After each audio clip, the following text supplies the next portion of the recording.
start. This resolution, as I find it, has two parts.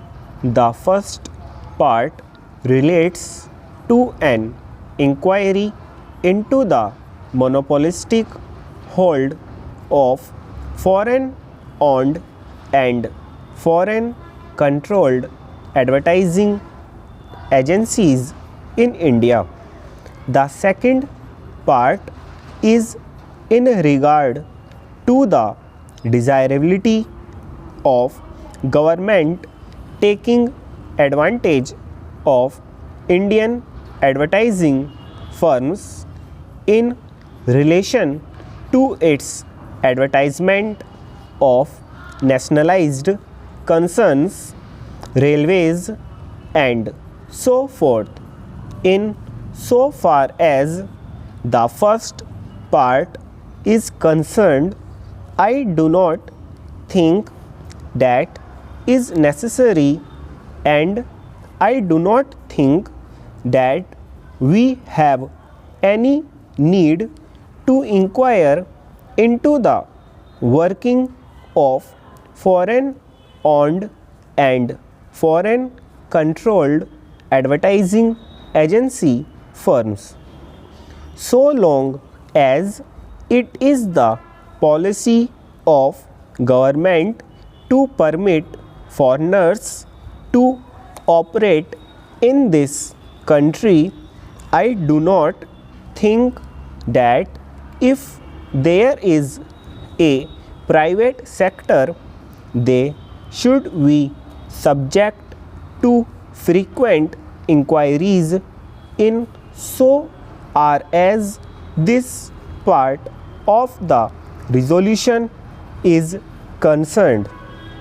I am afraid I cannot accord it my support, but in so far as the second part of the resolution is concerned, there is absolutely no conflict between my head and heart in giving my full support to that part of the resolution. It is difficult for me to adduce arguments in support of this very desirable proposition, as I do not know what arguments could be advanced against it. I should have liked very much Dr. Keskar to speak first if he were opposed to it, because I think that any reasonable person should support it, but the likely objections may be these, and I am trying to analyze them. First, it might be stated that it might mean discrimination, but I do not think that argument holds water, because there is no question of discrimination involved. Government have gone out in different fields of activity in assisting and furthering Indian participation, progressive Indianization of services and so forth. Even in the tea industry, I believe the government is trying to break the monopoly of foreign tea broking firms by supporting the rise of Indian firms in the tea broking business, which is a very specialized and a kind of monopolistic business. So I do not think that Dr. Keskar would advance that argument at all because that is a preposterous argument. The second argument may be that we have not firms of sufficient quality and standard. Now let us first examine whether that proposition is true.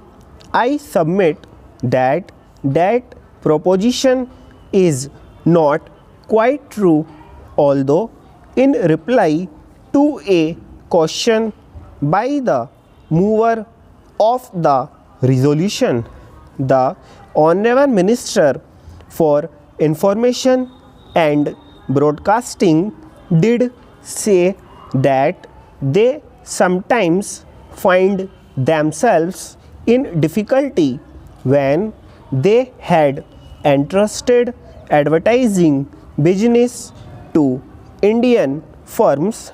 Now, I do not know if you are aware that one of the most important advertisements that appear in papers is that of the tea board, and that advertisement is, I think, by an Indian agency.